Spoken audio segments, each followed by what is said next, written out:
ऐलान होगा। बीजेपी की तीसरी सूची में ये नामों का ऐलान होगा। और वहीं आपको बता दें कि दूसरी सूची की अगर बात करें तो नितिन गडकरी, मनोहर लाल खट्टर, अनुराग ठाकुर के नाम शामिल हैं।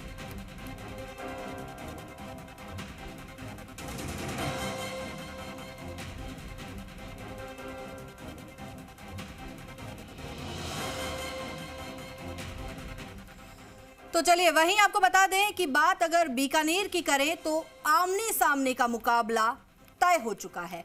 और ऐसे में बीकानेर में बीजेपी के अर्जुन राम मेघवाल का मुकाबला कांग्रेस के गोविंद मेघवाल से है। और ऐसे में बीकानेर का क्या कुछ सियासी समीकरण है, किसका पलड़ा भारी है, कौन किस पर भारी है, इन समीकरण से हम समझ सकते हैं। बीकानेर संसदीय क्षेत्र में विधानसभा चुनाव में 8 में से 2 सीट बीजेपी हारी थी। संसदीय क्षेत्र के कुल वोट के मामले में कांग्रेस बीजेपी से आगे रही है।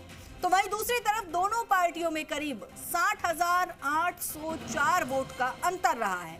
हालांकि 2019 की अगर बात करें तो बीजेपी 2,64,081 वोट से जीती थी, लेकिन अब की बार बीजेपी ने 6 सीट पर 1,06,834 वोट की बढ़त बनाई है।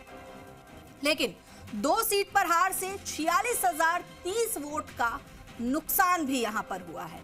लेकिन बड़े निर्दलीय और अन्य दलों को 2,23,559 वोट मिले हैं।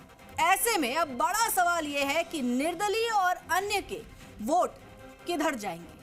कोलायत की अगर बात करें तो रेवत राम पवार को 27,854 वोट मिले थे। लूनकरण सर में प्रभु सारस्वत को 45,379 और वीरेंद्र को 28,895 वोट मिले।